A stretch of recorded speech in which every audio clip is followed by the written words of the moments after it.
Your next vacation may be spent in a paradise you've never heard of.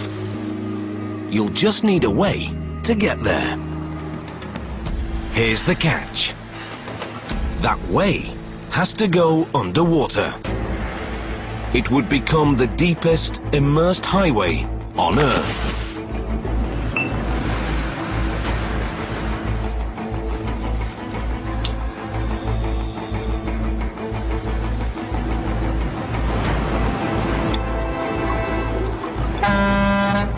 Oh, they also have to build a couple of bridges. And did we mention the typhoons?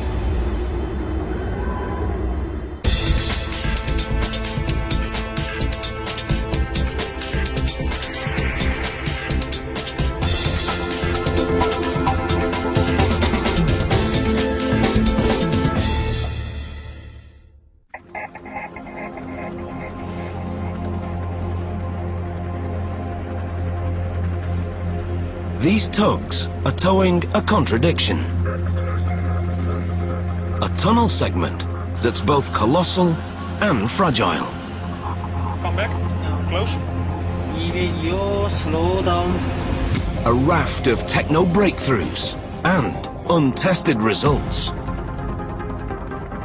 Bound for a place few know, to entice the world to visit. And even sway the choice for the Olympic Games.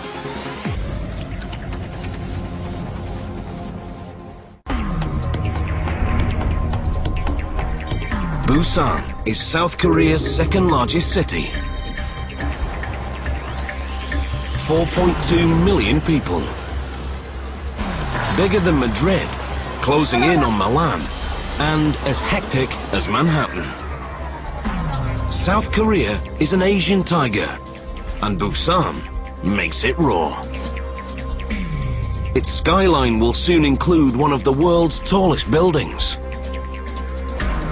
It's the nation's biggest port, and the 5th busiest in the world. Every 3 seconds, they unload a container. It's so busy, they had to build the sprawling Busan New Port. And still, Busan grows. Busan is such a comer, it's bidding for the 2020 Summer Olympics. But Busan has one big problem, and it's on display here at one of Asia's biggest fish markets. Dozens of vendors cram in here, 14 hours a day, every day of the year.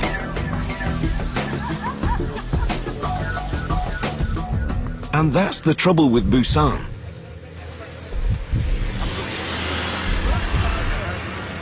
It's so crowded, it's running out of room.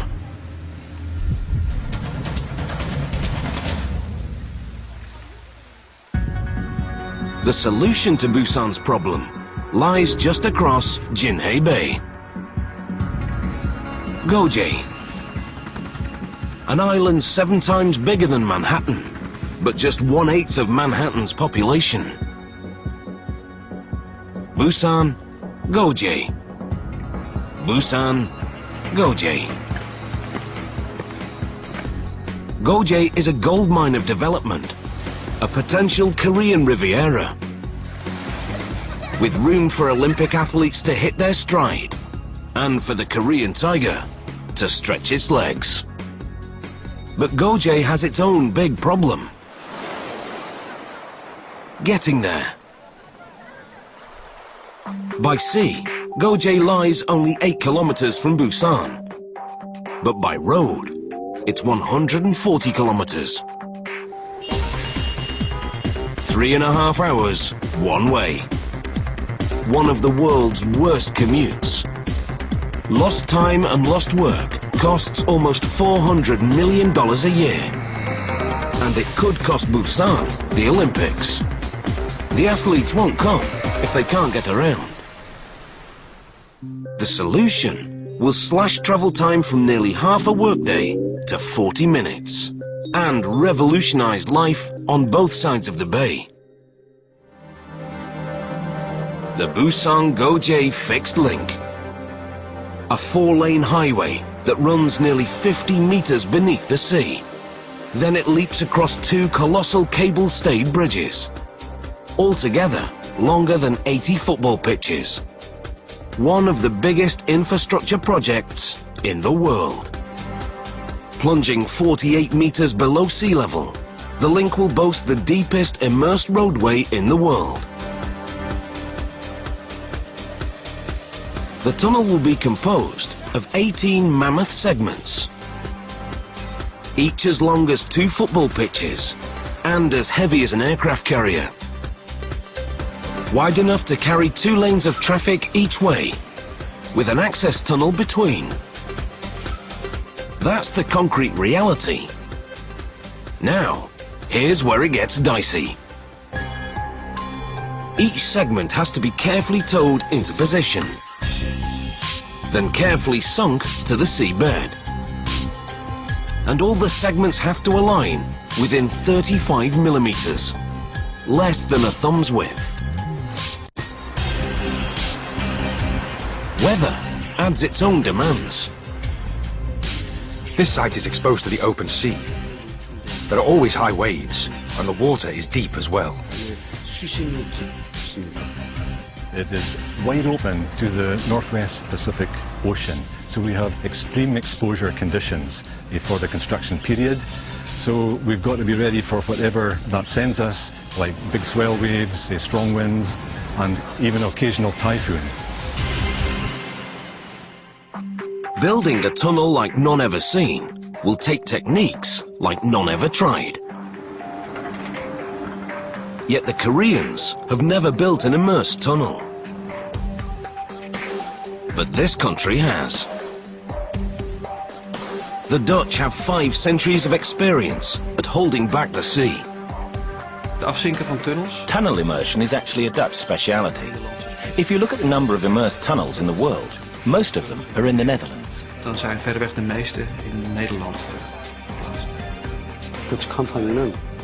The Dutch company had a zest for a challenge, and the confidence that they could solve these problems, and so we were able to trust each other. But that's how we ended up working with the Dutch. This is what confidence looks like. Moet je even naar Kim hier lopen of die even met jou met dat bootje even? 21 years ago, Peter van Westendorp joined Structon at the bottom and worked his way up. He's worked on 8 underwater tunnels. Better when it's tight. Yeah. But none as daunting as the fixed link. Die sluitboot 101.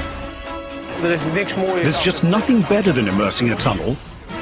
It's great to work with a relatively small group of people who are so focused on their job Slick the rope, please, and put in 200%. That's just amazing. Construction begins with the tunnel entrances.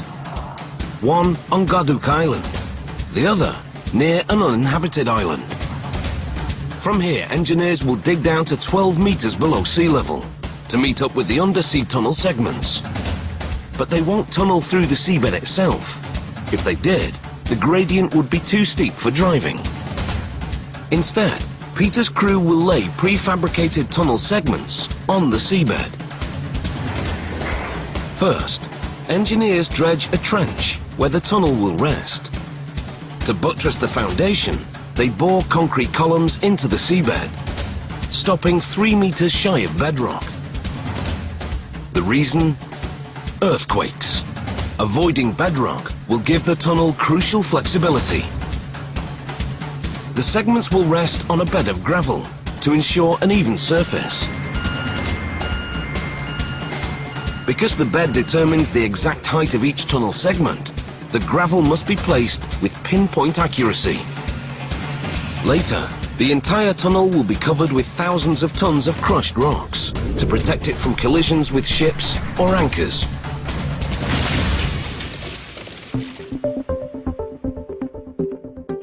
Because the tunnel segments will be prefabricated, the first challenge is finding land for a construction yard. Not an easy task in Busan. If you look around, there's not a single metre of flat land anywhere that a contractor can use as a base for the construction period. From the tunnel site, the closest spot lies 35 kilometres away. It's big enough to build up to 5 tunnel segments at a time. Each segment weighs about 48,000 tons and is made of 8 subsections, each twice as long as a London bus. Anyone with a basement knows water can penetrate concrete joints, potentially disastrous in an underwater tunnel. But each giant section is cast without a single joint, thanks to Korean ingenuity. We continuously poured full sections from the ground up to the top of the walls to eliminate gaps in the walls. A process lasting 24 hours. After casting, the ends are sealed with steel bulkheads, a Dutch innovation best appreciated later on the bottom of Jinhae Bay. The bulkheads are watertight because these babies are about to take a bath.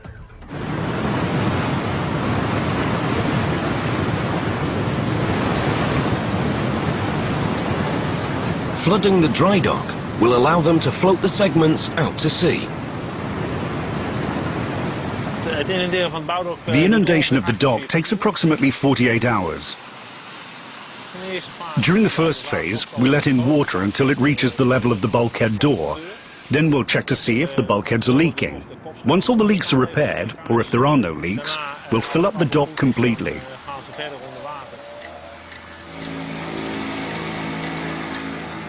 It's enough water to fill 230 Olympic pools.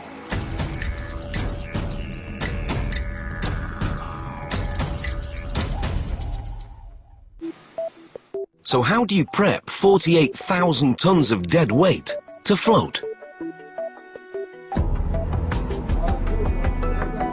Inside every tunnel segment, there are 6 ballast tanks, and they're filled with water. Ben, alle kleppen staan open, dus voor mij mag de pomp aan. To start the flotation process, we begin pumping out the water. We continue until the tunnel segment starts floating.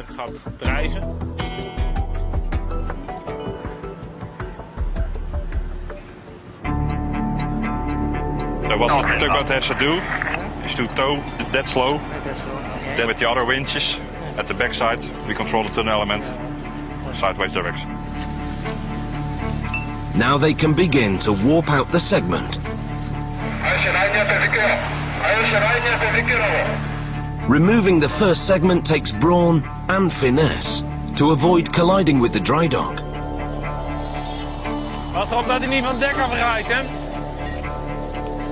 With barely 2 meters on each side, there's no room for error.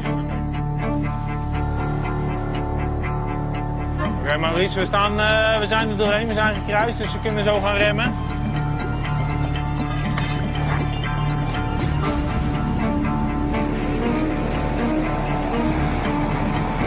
Al bij de boten zijn bezig. Ja, goed jongen. Ja. Believe it or not, clearing the dry dock was the easy part. While work continues on the undersea tunnel, the rest of the Busan-Goje fixed link starts to rise. 2 giant bridges. One with 3 pylons, the other with 2.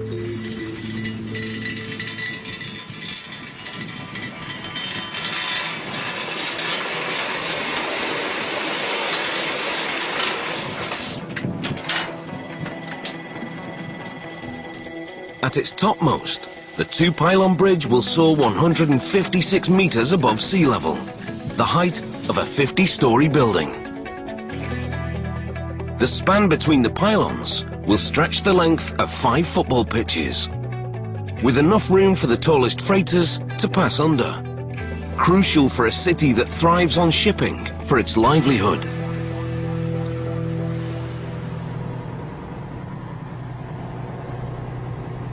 The most pleasing aspect of the bridge is also the most daunting. Its curved diamond shape. Of course, curved pylons are very difficult to construct, but they're very much in harmony with the surrounding scenery in many ways, in that they bear resemblance to a mother's praying hands and to the wings of seagulls. 35 kilometers away, the first 5 tunnel segments arrive at a temporary mooring site. From here, they'll travel across Jinhae Bay to their resting place on the sea floor, already leveled and lined with gravel. And here's how they'll get there. Pontoons the size of a mansion. Dutch designed, Korean made. One pontoon is positioned near each end of the tunnel segment. After arrival at the tunnel site, mammoth winches on pontoons will lower the segment to the seabed. At least, that's the theory, because it's never been done in the open sea. A specialist diving team prepares the first tunnel segment for the immersion operation.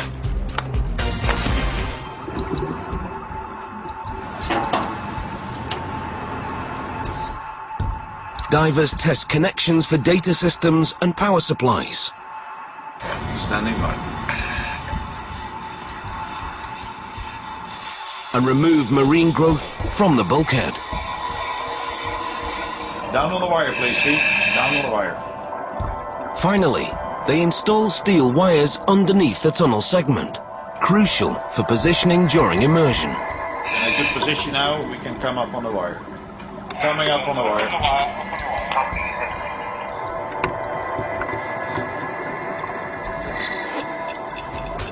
Above water, the crew are also adding a temporary access tower, so workers can enter the segment in case of trouble with the ballast tanks. Over, the tunnel is clear. Every problem has to be anticipated, because if things go south, they won't get a second chance. What we do doesn't have anything to do with luck. We know what's involved, we know how the process works, and we have the feeling we control the whole process. Not quite. Back in Holland, the rest of the immersion team stands by to fly out. In all, 56 men wait for Peter to say go, and he's waiting for a forecast.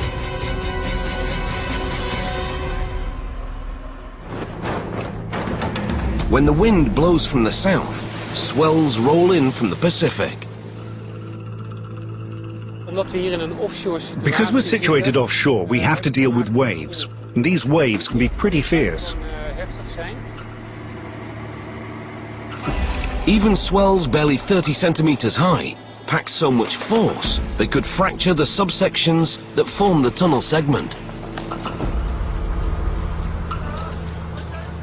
Throughout its journey, the segment will be at the mercy of the waves, so the team needs 3 days of calm seas. Structon looked around for a forecaster, but few dared to stick out their neck for such a costly guess. Then, a Danish company seized the challenge. They came up with a model to predict waves as small as 10 centimeters, up to 5 days out. A stunning breakthrough in forecasting. That means we're able to say, tomorrow we can do an immersion. And that means we're able to put people on the plane yesterday.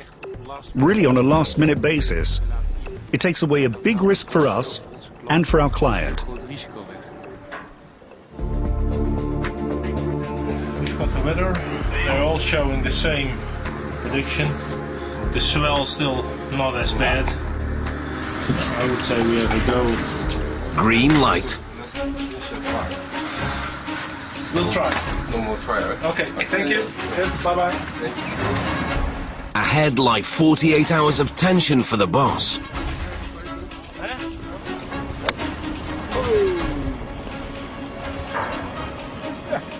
Six months of work, rides on steel threads, and a forecaster's guess. Tonight, no one will sleep soundly.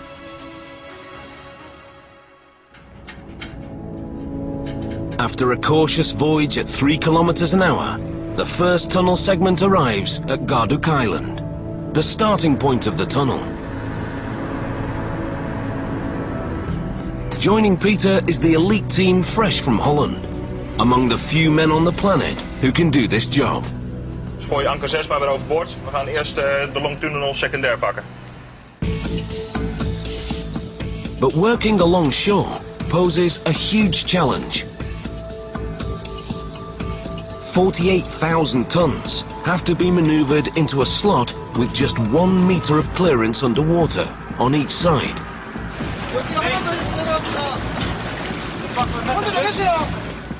One false move and the segment could get jammed in the rocks. Controlling the segment are 14 steel cables, anchored in the rocks and on the seabed.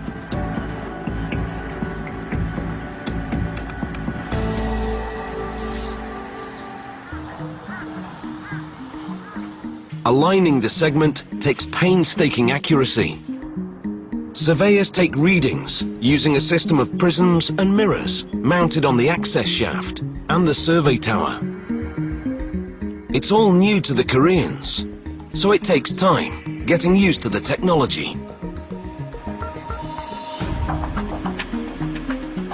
The ordeal will take all day and end either with an engineering triumph or a 48,000-ton disaster. With so little clearance and so much at stake, the segment moves at a snail's pace. After a journey of 35 kilometers, it's now just 4 meters from the abutment.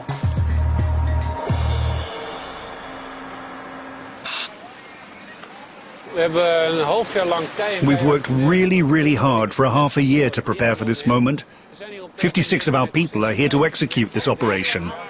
The Koreans are excited and tense because they've never witnessed this. We've done it more often, but still, a very special moment. Till now, steel plates have protected the leading edge of the segment. Easy down. Behind them is a component as crucial as it is fragile. A rubber gasket to ensure a watertight connection with the abutment. Now they're ready to begin the descent.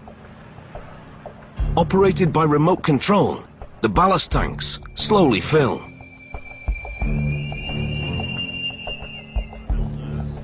The command post monitors everything via remote control cameras, on the pontoons and inside the tunnel segment. Oké, heren, jullie mogen wat mij betreft alle 4 tegelijk laten zakken. The segment must align with the mouth of the tunnel to within 3.5 centimeters. You can imagine that if this segment were placed 10 centimeters off and you did that 18 times, you'd end up 2 meters off on the other side. Well, that wouldn't be very good. 7 hours later, touchdown. The segment now rests just 50 centimeters from the abutment, the mouth of the landward tunnel. To close the gap, engineers have installed a pair of powerful hydraulic jacks. Linking the jacks and applying tension closes the gap.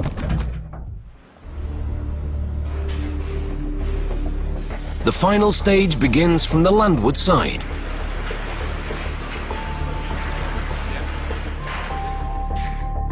A wall of water nearly 3 meters wide separates the segment from the abutment, what they call the immersion joint.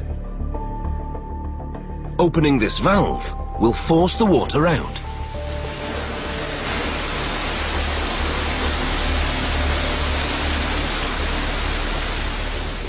As the immersion joint empties, external pressure will further compress the gasket for a watertight seal. The echo from the bulkhead reveals the water level in the joint.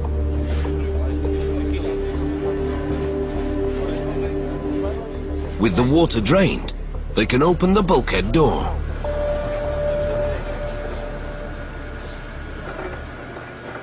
but the lock's jammed.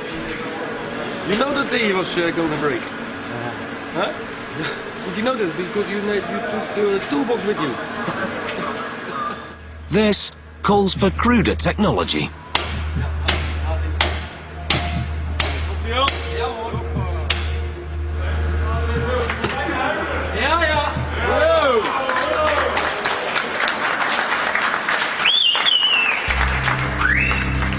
All that stands between the crew and the first immersed segment is the steel wall installed back at the dock. And here is why it's so brilliantly simple. On other tunnels, engineers seal the ends of segments with concrete, then knock it out after immersion. But that takes time and creates debris. The modular steel bulkheads are easy to install, easy to remove, and they'll be reused on every segment and eventually recycled. Faster, cheaper and safer. An engineering trifecta.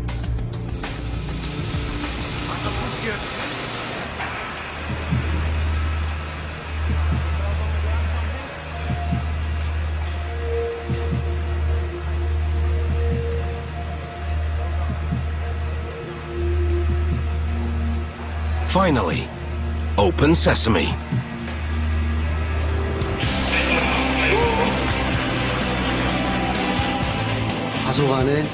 Although we experienced some unexpected things, we were very happy that it was completed successfully in the end. And the feeling of accomplishment was indescribable.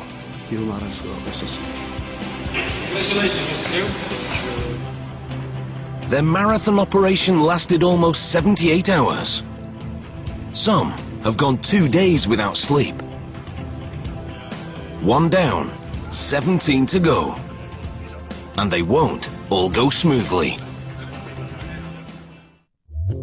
Like the Busan Tunnel, the bridges advance in segments, but 2 at a time, not 1. It's called balanced cantilever construction. Working outward, steel segments are laid on each side of the pylon to keep the bridge in balance. Then 2 cables are attached to brace the segments. Once they've done that, the derrick crane then lifts up 6 precast concrete panels and places them onto the steel frame.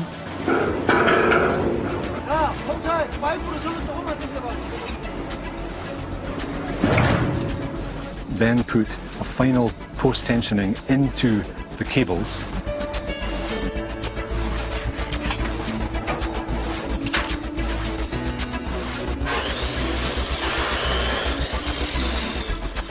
And we're ready then to start the whole thing over again.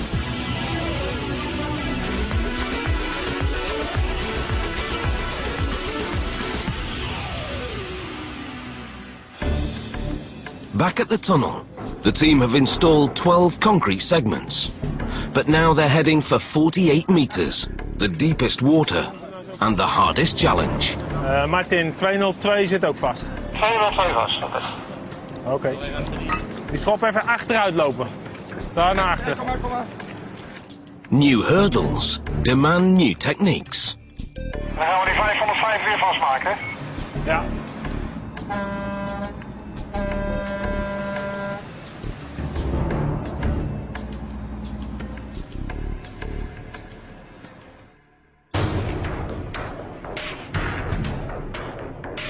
The sea floor out here is soft clay, so they need to set anchors that can hold the segment and pontoons fast.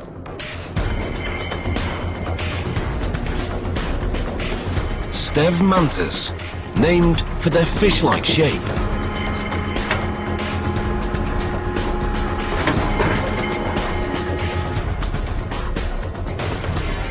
They're designed to dig in where other anchors lose their grip. Once segment 13 arrives here, 14 steel cables connected to the anchors will hold it in position. But once again, deep water raises the stakes. Once the segment hits the bottom, suppose a problem arises with the ballast tanks. Somehow, Peter would need to get the engineers inside.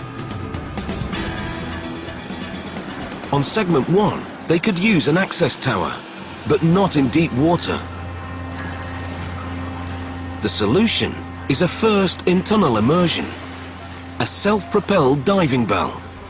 Purchased in America, the sub was refitted just for this project. We're coming down to 15 meters, see if we can get the tunnel on sonar.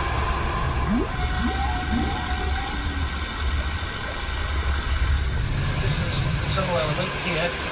That's something probably bollard on the corner.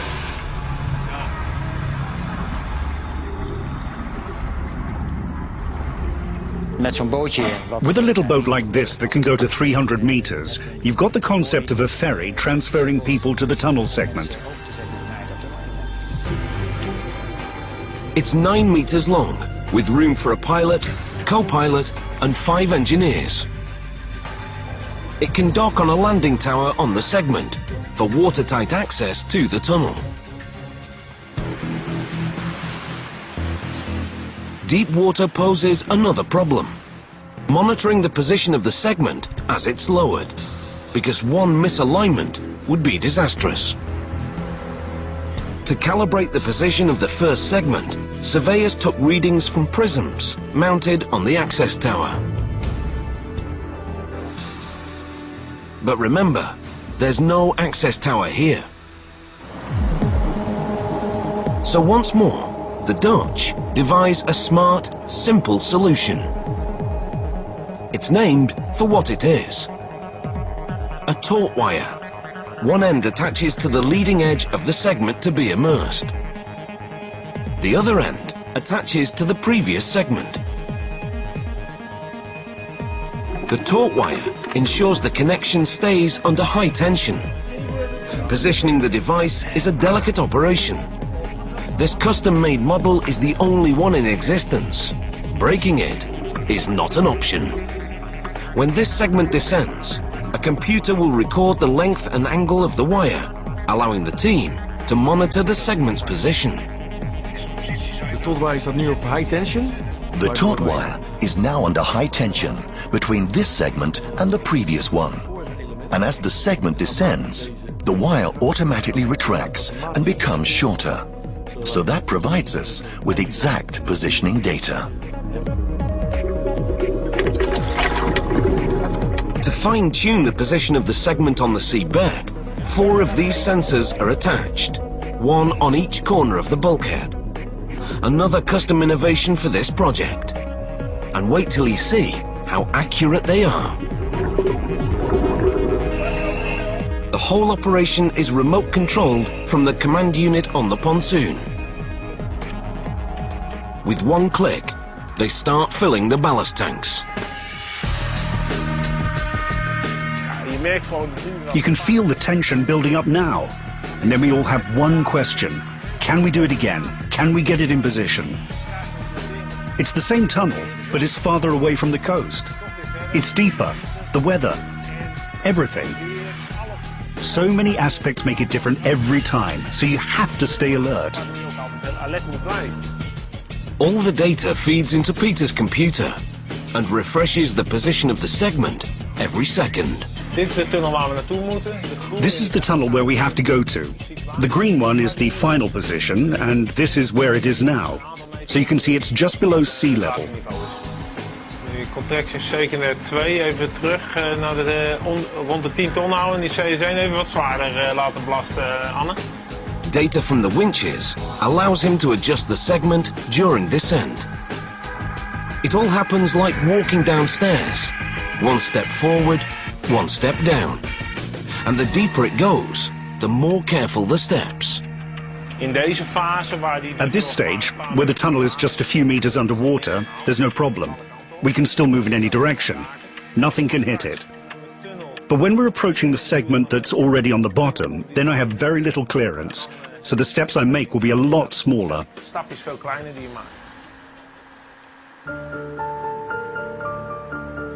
It takes 7 hours to descend 48 meters, just 9 centimeters a minute.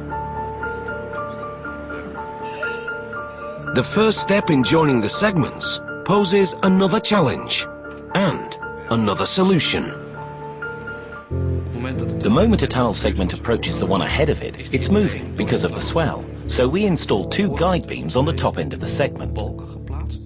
Another simple but elegant solution.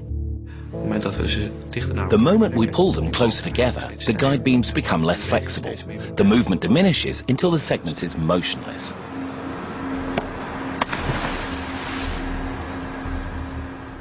With only 50 centimeters separating the segments, and in near zero visibility, a diver connects the hydraulic jacks.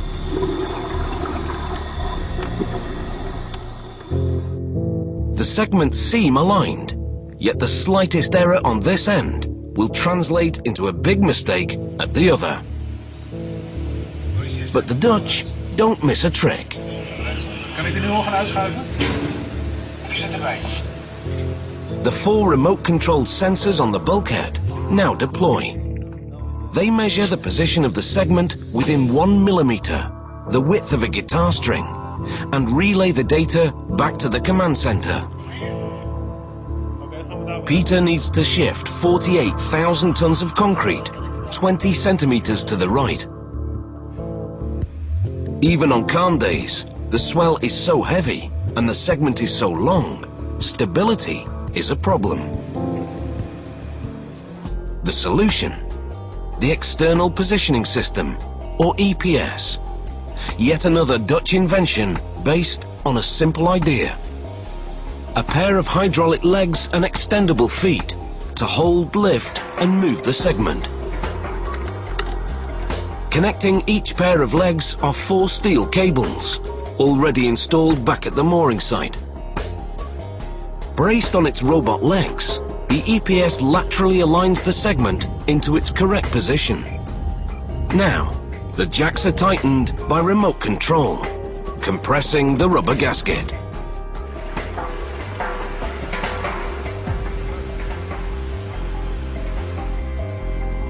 Done.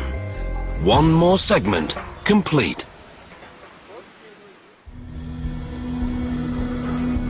Like the tunnel, the bridges approach the final stages. Before the 2-pylon bridge can accept its last section, engineers have to perform a stretching exercise, as tiny as it is powerful. Both pylons have to be pulled back about 7 centimeters to create enough space for the key section to be placed.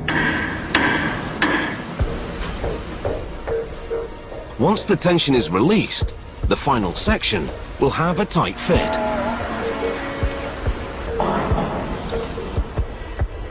After 6 years, they must be eager to finish.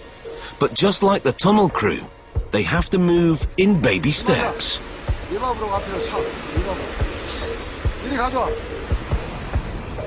Because this baby is a giant.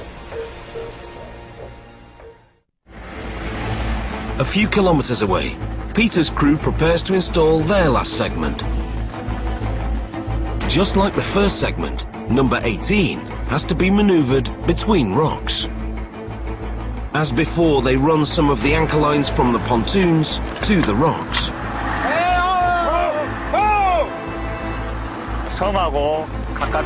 Because it's so close to the island, it's very difficult to install the immersion wires. Connecting them isn't easy by any means. It's not just a matter of simply pulling them in place. With all cables attached, they can start maneuvering the segment into place.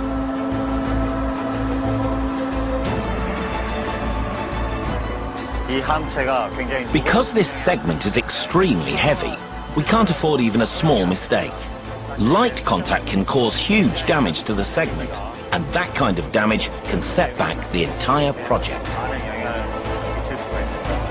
After 3 years, they'll open the last tunnel segment tonight, if all goes well. The segment hits the bottom, but there's trouble. One end is sitting 28 centimeters too high. We're now trying to figure out what the cause is. We don't know yet.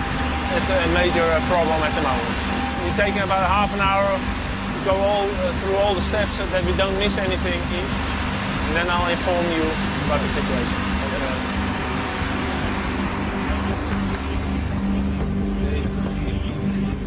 The gravel foundation under one of the EPS feet is overbuilt, so they'll have to remove the foot. And the grand opening will have to wait one more day. After final adjustments, the last tunnel segment now sits squarely on the sea floor.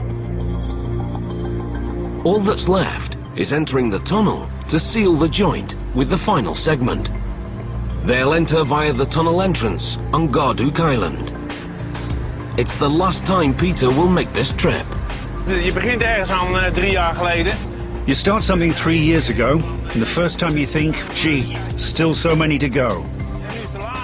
But time flies. Now it's the last one. That feels kind of strange. Mixed feelings.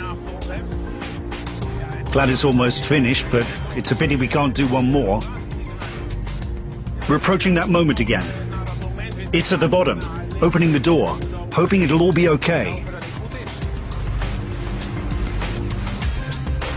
After 3 years, light at the end of the tunnel. De klep gaat nu open op standje 1. The last step is pumping water out of the immersion joint, so the segment can close up for a tight seal. Maurice, Peter, we hebben water in de ballentank. Zie jij al de tunnel bewegen? Ja, we zijn al 3 meter ervoor. Oké, prima. Ja, 3 mm. They always celebrate this step, but today is the grand finale. Once complete strangers, now firm friends, and soon to go their own way. The end of their long journey lies behind this bulkhead door, and the honor of opening it falls to Peter.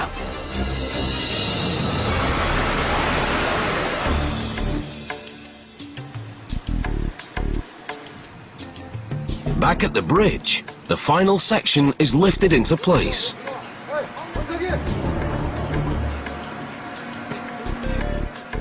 Once the tension on the towers is released, the whole structure will be locked in place.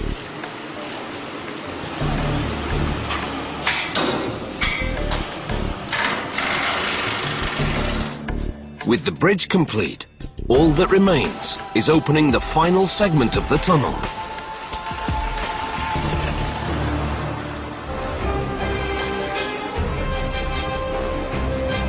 Last inspection.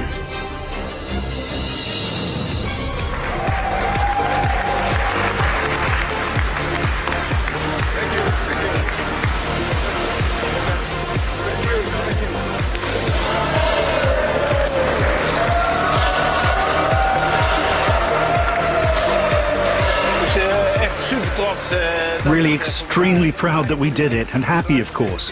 Happy for the whole team. It's just great. After all this time and after a difficult operation, we did it. Very emotional, yes.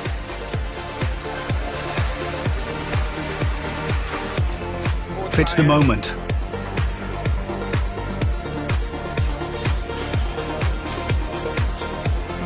And proud. So proud.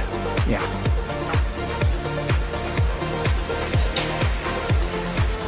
Come back. For Peter's team, the tunnel marks another success on a stellar resume. For the Koreans, it's a chance to join the Dutch on the world stage. Actually, this was the first immersed tunnel project in Korea. And we developed lots of new equipment, and we trained lots of engineers, and eventually we could finish in time, and everything is happy. This isn't just a shortcut to an island. It's a path to the future. And who knows where that leads. Brand new megastructures visits construction on America's revolutionary spaceport at 10 p.m. on Thursday. Stay tuned for a gripping air crash investigation.